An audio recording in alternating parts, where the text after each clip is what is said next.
பாமினி பாவை. அத்தியாயம் 15. இருவரில் ஒருவர். யானைகளின் வரவை எதிர்நோக்கி அரங்கத்தினர் அசைவற்று பதுமைகளாக காத்திருந்தனர். அரங்கமே அதிரும்படியானதொரு பிளிரல் கேட்டது. ஒரு புறத்திலிருந்து கரும் குன்றை நிகர்த்த தோற்றமுடைய யானை ஒன்று ஆவேசத்துடன் அரங்கினுள் நுழைந்து தன் துதிக்கையை தூக்கியபடி வெறியுடன் விரிட்டு நின்றது. மறுபுறத்திலிருந்து வரவேண்டிய மற்றொரு யானையோ அரங்கினுள் நுழைய மறுத்து முரண்டு பிடித்தது. கேவலம் இந்த மனிதர்களுக்காக தன் இனத்தானோடு எவ்வித காரணமும் இன்றி ஏன் போராட வேண்டும் என்ற விவேகத்தின் விளைவோ என்னவோ. ஆனால் அவைகள் இப்படி சிந்திக்க ஆரம்பித்தால் செயல்படாது என்றேதான் அவைகளுக்கு காலையிலிருந்து மதுவை கொடுத்து போதை ஏற்றியிருந்தார்கள். அப்படி இருந்தும் இந்த யானை மதுவினால் மயங்கி மதி இழக்கவில்லை. அதன் விளைவுதான் இது. அங்குசத்தினால் குத்தி ஆக்ரோஷமூட்டி அதை அரங்குக்குள் விரட்டினார்கள். குடி வெறியிலே பிதற்றி பிளறியபடி ஆட்டம் போட்டு நிற்கும் தன் இனத்தானின் நிலையை கண்டு இரக்கம் கொண்டது நிதானம் இழக்காத யானை. ஆனால் அந்த யானையோ இதை கண்டதும் பயங்கரமான கூச்சலுடன் அதன் மீது பாய்ந்தது. இனி பேசாதிருக்க முடியாது என்ற நிலை ஏற்பட்ட போது போரிட விரும்பாத யானையும் போருக்கு தயாராகும்படி ஆயிற்று. மலையோடு மலை மோதிக்கொள்வது போல இரண்டு யானைகளும் போரிட்டன. துதிக்கைகளை ஒன்றோடு ஒன்று இணைத்து பிணைத்து முறுக்கி ஒன்றை ஒன்று வீழ்த்த பார்த்தன. நீண்டு வளைந்த தந்தத்தால் ஒன்றை ஒன்று குத்தி படுகாயப்படுத்த முயற்சித்தன. பார்வையாளர்கள் பிரமிப்புடன் மூச்சு விடவும் மறந்து பார்த்து கொண்டிருந்தனர். பருத்த உடலை கொண்ட யானைகளின் உக்கிரமான போர் யூசுப்கானுக்கு புதிய அனுபவமாக இருந்தது. மதுவின் போதையினால் வெறி கொண்டு போரிட்ட யானை விரைவிலேயே களைப்படைந்தது. அதை தன் கூரிய தந்தத்தினால் குத்தி விரட்டியது போரிட மறுத்த யானை. தோல்வியுற்று ஓடும் யானை தறி கெட்டு பார்வையாளர்களின் பக்கம் திரும்பி விடாமல் வேல் கொண்டு அதை கட்டி போடும் கொட்டாரத்துக்கு விரட்டி போனார்கள் அரங்கினுள் இருந்த வீரர்கள். வெற்றி கொண்ட யானை வீரார்ந்த செருக்குடன் பிளிரி கொண்டு நின்றது. மக்களின் ஆனந்த ஆரவாரம் அடங்க வெகு நேரம் ஆயிற்று. கம்பீரமாக துதிக்கையை ஆட்டியபடி நாற்புறமும் திரும்பி திரும்பி நிமிர்ந்த பார்வையுடன் நிற்கும் வெற்றி கொண்ட களிற்றை நோக்கி அழகான குதிரை மீது அமர்ந்து வந்து கொண்டிருந்தான் ஒரு வீரன். பிஜப்பூர் ராஜ்யத்து பாதுகாப்பு படையின் தலைவன் அவன்.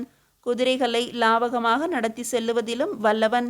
அவன் ஏறி இருந்த குதிரையோ அசுவ லட்சணங்கள் அத்தனையும் குறைவின்றி பொருந்திய அராபிய குதிரை. மினுமினுவென்ற அதன் உடலின் அழகே காண்பவரின் மனதை கவரும் வண்ணம் இருந்தது. தன் அருமை குழந்தைக்கு விதவிதமாக அலங்காரம் செய்து பார்ப்பது போல அந்த குதிரைக்கு அவன் அலங்காரம் செய்து அழகுக்கு அழகுபடுத்தியிருந்தான். அந்த கம்பீரமான குதிரை ஒசிந்து உய்யார நடை போட்டபடி அரங்கினுள் பவனி வந்தது.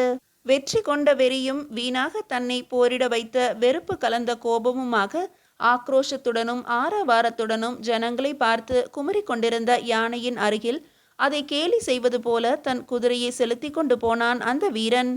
யாருமே தன்னை அணுகாதபடி ஆர்ப்பாட்டம் செய்து கொண்டிருந்த யானை தன்னை நோக்கி நாட்டியமாடியபடி வரும் குதிரையை கண்டதும் பயங்கரமாக பிளிரி கொண்டு அதன் மீது பாய்ந்தது. துதிக்கையை முறுக்கி சுழற்றியபடி மூர்க்கமாக தாக்க வரும் யானையை கண்டு அந்த குதிரை வீரன் கலங்கவே இல்லை. அது மிக சமீபத்தில் வரும் வரை காத்திருந்து குபீரென்று குதிரையை தட்டிவிட்டு எட்ட போய் நின்று கொண்டு மறுபடியும் தன் குதிரையை மந்தகாச நடை போட வைத்தான். யானையின் தந்தத்தினால் குதிரையும் போர் வீரனும் குத்தி கிழிக்கப்பட்டு குதிரப்பட போகிறார்கள் என்று தவித்தவர்கள் வீரனின் சாகசத்தை கண்டு சந்தோஷ கூச்சலிட்டார்கள். ஏமாற்றமடைந்த யானையோ மறுபடியும் குதிரையை துரத்தியது. வீரனோ அதற்கு போக்கு காட்டி காட்டி அதன் கோபத்தை கொழுந்து விட்டு எறிய செய்தான். ஓரிரு சமயங்களில் யானையின் கொம்புகள் அந்த அற்புத குதிரையின் பட்டுடலின் பக்கவாட்டிலே பதிந்து குருதி வழிய செய்தன.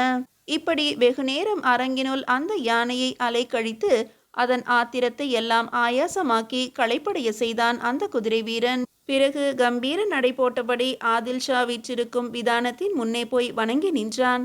குதிரையின் பட்டுடலில் வியர்வை வெள்ளத்தோடு யாரையின் கூரிய தந்தம் குத்திய இடங்களில் இருந்து வழிந்த இரத்தமும் கலந்து ஓடுவதை கண்ட சுல்தான் அந்த குதிரை வீரனின் சாகசத்தை பாராட்டி தாம் அணிந்திருந்த வைர மாலை ஒன்றை கழற்றி அவனுக்கு அளித்து தம் மட்டற்ற மகிழ்ச்சியை தெரிவித்துக் கொண்டார்.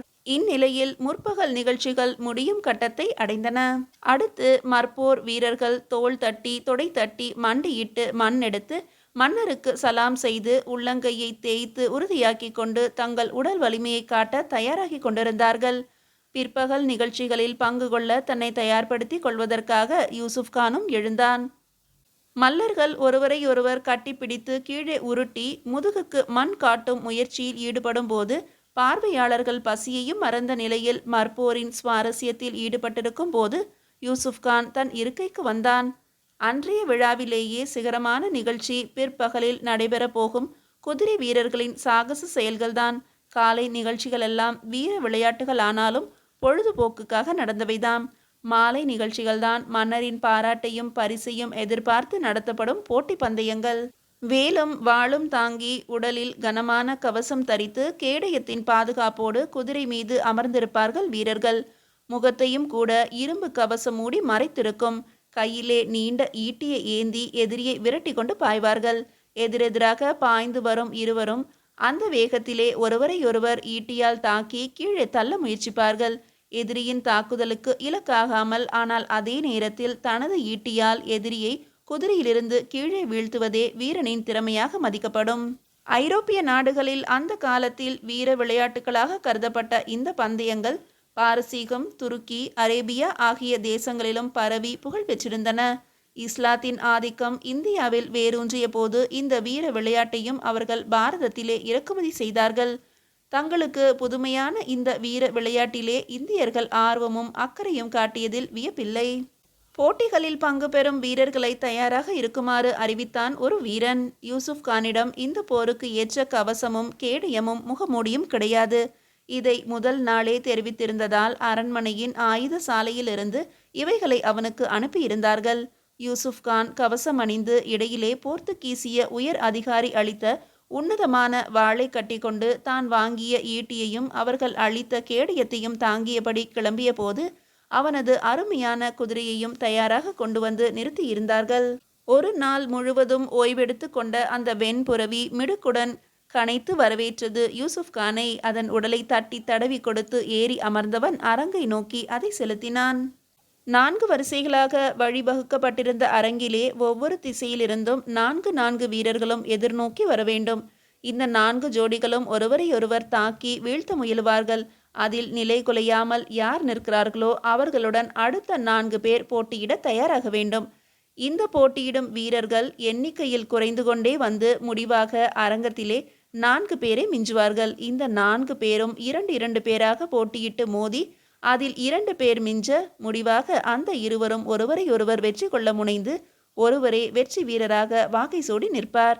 அவருக்கே மன்னரின் பாராட்டும் பரிசும் உரித்தாகும். இதுவே இந்த விளையாட்டின் விதிமுறைகள். பீரங்கிகள் முழங்கி அரங்கத்திலே மன்னர் மறுபடியும் வந்து அமர்ந்து விட்டார்கள் என்பதை அறிவித்தன. கூட்டத்தில் பெரும் பகுதியினர் ஓய்வு பெறவோ உணவு கொள்ளவோ அரங்கத்தை விட்டு வெளியேறவில்லை. வசதியாய் பெற்ற இடம் போய்விட்டால் என்ன செய்வது?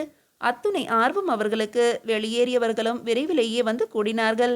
போட்டியிடும் வீரர்கள் 2 பகுதிகளாக பிரிந்து நிற்கும் காட்சி கம்பீரமாக இருந்தது. கவசம் அணிந்து ஈட்டி தாங்கி நின்றார்கள் வீரர்கள். போட்டிகள் ஆரம்பமாவதற்கு அடையாளமாக கொம்பு வாத்தியத்தை முழக்கினார்கள். 2 பிரிவிலும் முன் வரிசையிலிருந்த 4 வீரர்கள் முன் வந்து உயர்த்தி இருந்த தங்கள் ஈட்டிகளை தாழ்த்தி பிடித்தபடி தயாராக நின்றார்கள். அரங்கத்தில் ஆதில் ஷாவின் பிரதிநிதியாக இந்த விளையாட்டுகளின் விதிமுறைகளை அறிந்தவராக நடுநாயகமாக உருவிய வாளை உயர்த்தி பிடித்தபடி நின்ற ஒருவர் தமது வாளை தாழ்த்தி அனுமதி அளிக்கவே இடியோசை உண்டாயிற்று. 8 குதிரைகளின் 32 கால்களும் பூமியை கிடுகிடுக்க வைத்தபடி காற்றென பறந்தன.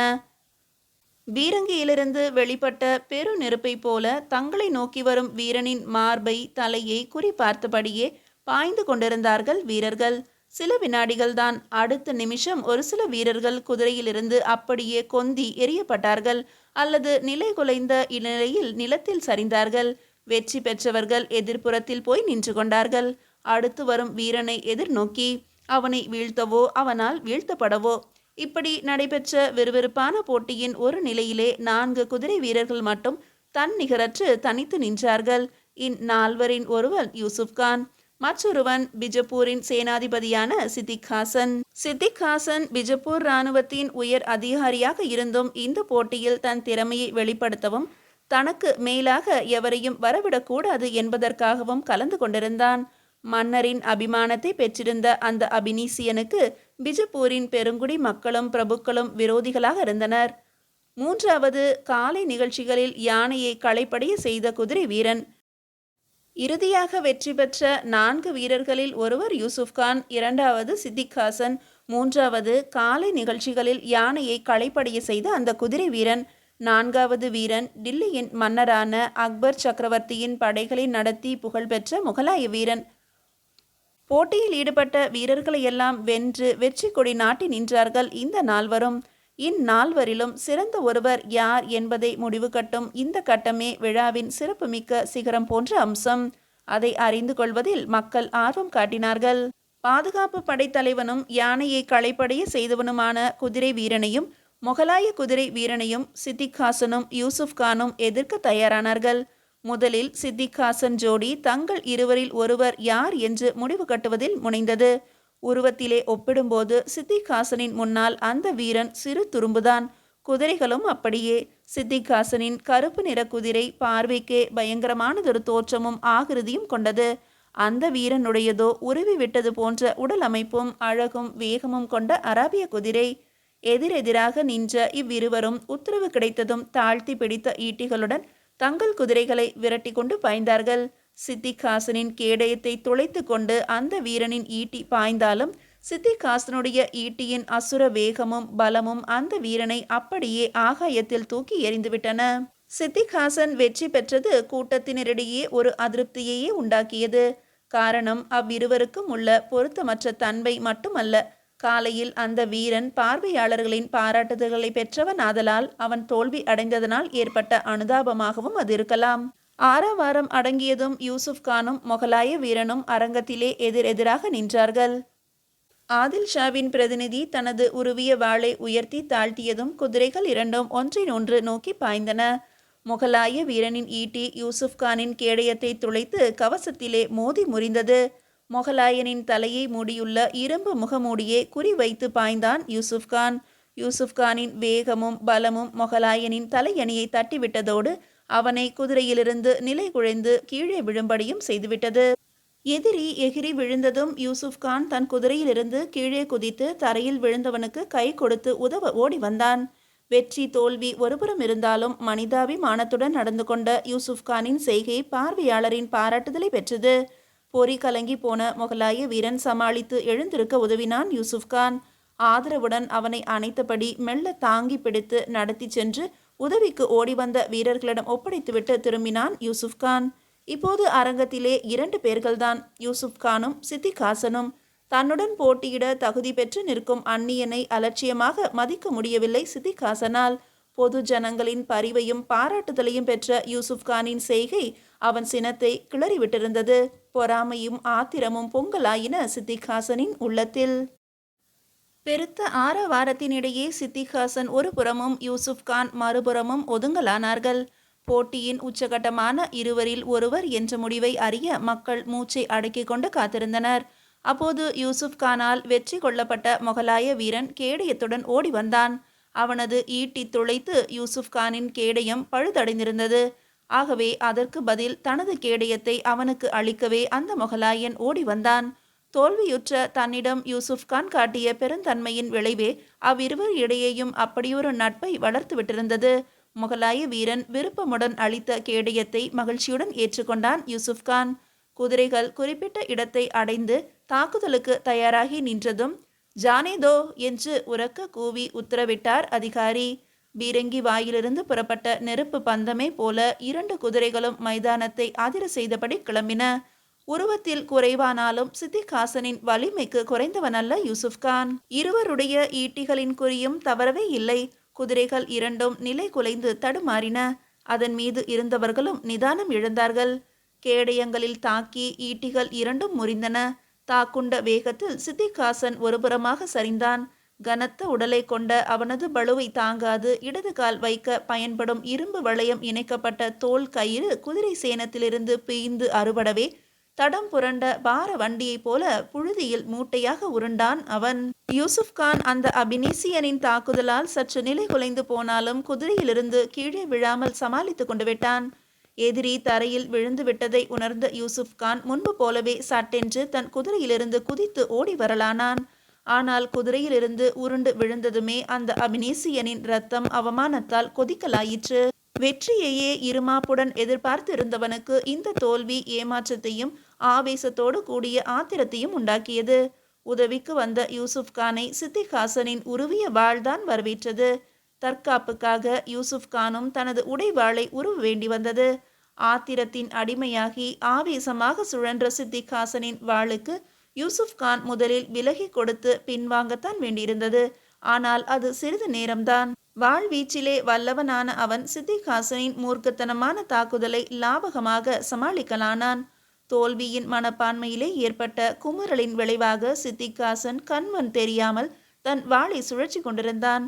யூசுப் கானோ நிதானமாகவும் அலட்சியமாகவும் அவனது தாக்குதல்கள் ஒவ்வொன்றையும் தடுத்து அவனது ஆத்திரத்தை அதிகரிக்க செய்து அதனால் அவன் களைத்து போகும்படி செய்து கொண்டிருந்தான். வாள் எடுத்து போர் புரியும் அவனது முறைகேடான நடத்தையை தடுத்து நிறுத்த யாராவது வருவார்கள் என்று யூசுப் கான் எதிர்பார்த்தது ஏமாற்றமாகவே முடிந்தது. நீதி வழங்க வேண்டியவர்கள் செயலற்று விட்ட நிலையில் தான் செய்ய வேண்டியதை பற்றி அவன் ஒரு முடிவுக்கு வந்தான். ஆவேச வெறி கொண்ட தன் அத்துணை வாழ் வீச்சுக்களையும் அலட்சியமாக தாங்கி தடுத்து கொண்டிருக்கும் யூசுப் கானின் மீது அடங்காத சினம் கொண்ட சித்திக் ஹாசன் தன் பலத்தை எல்லாம் ஒருங்கே சேர்த்து தப்ப முடியாதபடி ஓங்கி ஒரு போடு போட்டான். ஆத்திரக்காரனின் கடைசி அடியின் தன்மையை உணர்ந்த யூசுப் கானோ அதையும் தக்கபடி தனது கேடயத்தினால் தாங்கிக் கொண்டான். முகலாய வீரன் அளித்த கேடயத்தின் உறுதியை அப்போதுதான் உணர்ந்தான் யூசுப் கான். அதே சமயத்தில் தனது வாளின் உறுதியையும் பரீட்சித்து பார்த்துவிட்டான் யூசுப் கான். போர்த்துகீசிய உயர் அதிகாரி அளித்த அந்த ஒப்பற்ற வாள் சித்திக் ஹாசனின் இரும்பு தலைப்பாகையை உடைத்து கொண்டு அவனது உருக்கு தலையினுள்ளும் பதிந்து தன் இரத்த பசியை தணித்து கொண்டது. ஆத்திரமும் கோபமும் சித்திக் ஹாசனின் திறமைகளையும் சக்திகளையும் பங்கு போட்டு பாழாக்கி கொண்டிருந்த நிலையில் யூசுப் கானின் வலுவான அடி அவனை அந்த வினாடியே நினைவிழுந்து விழ செய்துவிட்டது. மக்கள் வெள்ளத்தின் மகிழ்ச்சி அலைகளிடையே யூசுப் கான் வெற்றி வீரனாக அறிவிக்கப்பட்டான். அத்துடன் அன்றைய விழாவும் முடிவு பெற்றதால் முடிவே இல்லாமல் கைத்தட்டி கரகோஷமிட்டும் உற்சாக மிகுதியால் உரக்க கூவியும் ஜனக்கூட்டம் ஆர்ப்பரித்து கொண்டிருந்தது. யூசுப் கான் தன் நன்றியை அவர்களுக்கு தெரிவித்தபடியே ஆதில் ஷாவின் முன்பு போய் தலை வணங்கி நின்றான். ஆதில் ஷாவின் முகத்தில் மகிழ்ச்சி இல்லை. அவரது மதிப்புக்குரிய சித்திக் ஹாசன் படுகாயம் அடைந்ததை அவரால் தாங்க முடியவில்லை. ஆனால் அதை வெளிக்காட்டி கொள்ளாமல் முறைப்படி வெற்றி பெற்ற வீரனான யூசுப் கானுக்கு வீர வாளையும் விருதுகளையும் அளித்தார். அவரது மகிழ்ச்சியையும் சேர்த்து வெளிப்படுத்தினார்கள் கோல்கொண்டாவின் குதப் ஷாவும் அகமது நகர் நிஜாம் ஷாவும். வெல்ல முடியாத சித்திக் ஹாசனை வென்ற யூசுப் கானின் வீரத்தை வெகுவாக புகழ்ந்த குதப் ஷா தான் கழுத்தில் அணிந்திருந்த விலை உயர்ந்த வைர மாலை ஒன்றை எடுத்து அவனுக்கு அணிவித்தார். ஆதில் ஷா அவர்கள் அனுமதி அளித்தால் இந்த வீரனின் சேவையை அகமது நகர் ஏற்றுக்கொள்ள விரும்புகிறது என்றார் ஹுசைன் நிஜாம் ஷா. சபாஷ், வெற்றி வாகை சூடிய வீரனுக்கு ஏற்ற பரிசுதான். அகமது நகரின் சேனாதிபதியாகவே ஆக்கிவிடுங்கள் அவனை என்று உற்சாகமூட்டினார் குதப் ஷா. தாங்கள் விரும்பி கேட்கும்போது நான் மறுத்து சொல்வேனா? அப்படியே ஆகட்டும் என்று கூறி எழுந்தார் ஆதில் ஷா. சித்திக் ஹாசனை வென்றதினாலோ என்னவோ யூசுப் கான் மீது ஒரு வெறுப்பே கூட ஏற்பட்டிருந்தது ஆதில் ஷாவுக்கு. நகரமெங்கும் வெற்றி வீரன் யூசுப் கானின் திறமையையும் சாகசத்தையும் அன்று வாழ்வீச்சிலே அவன் காட்டிய வல்லமையையும் தோல்வியடைந்த வீரனிடம் பெருந்தன்மையோடு நடந்து கொண்டதை பற்றியுமே மக்கள் பேசிக் கொண்டிருந்தார்கள். சித்திக் ஹாசனின் இரத்த பெருக்குக்கு ரண சிகிச்சை நடந்து கொண்டிருந்தது அரண்மனையின் ஓரிடத்திலே. தன் நினைவிழந்து கிடந்தான் அந்த அபினிசிய வீரன். மறுநாள் அகமது நகர் சுல்தான் ஹுசைன் நிஜாம் ஷாவின் முன்னிலையில் அவரது அழைப்பின் பேரில் ஆஜராகி இருந்தான் யூசுப் கான். 10,000 குதிரை படைகளின் தலைமை பொறுப்பை அளித்து அவனை தம் தளபதிகளில் ஒருவனாக்கி கௌரவித்தார் நிஜாம் ஷா. குதப் ஷாவும் அவனை பாராட்டுவதற்காக ஒரு விசேஷ விருந்து வைத்தார். இந்திய நாட்டில் இஸ்லாத்தின் ஏற்றத்துக்காகவே உங்கள் வீர வாழ்வு பயன்பட வேண்டும். உங்கள் திறமையையும் வீரத்தையும் வெளிப்படுத்த விரைவிலேயே ஒரு வாய்ப்பு ஏற்பட போகிறது. சரியான சந்தர்ப்பத்தில்தான் அல்லாஹ் உங்களை இங்கு அனுப்பியிருக்கிறார் என்று அந்த விருந்திலே யூசுப் கானை பாராட்டி பேசினார் குதப் ஷா. மன்னர்களின் பரிவு நிறைந்த பாராட்டுதல்களின் பொருள் புரியாது போனாலும் ஏதோ ஒரு பெரிய செயலை நோக்கி தன்னை விதி தள்ளி கொண்டு போகிறது என்பதை மட்டும் யூசுப் கானின் உள் மனம் உணர்ந்தது. மீதியை அடுத்த அத்தியாயத்தில் காணலாம்.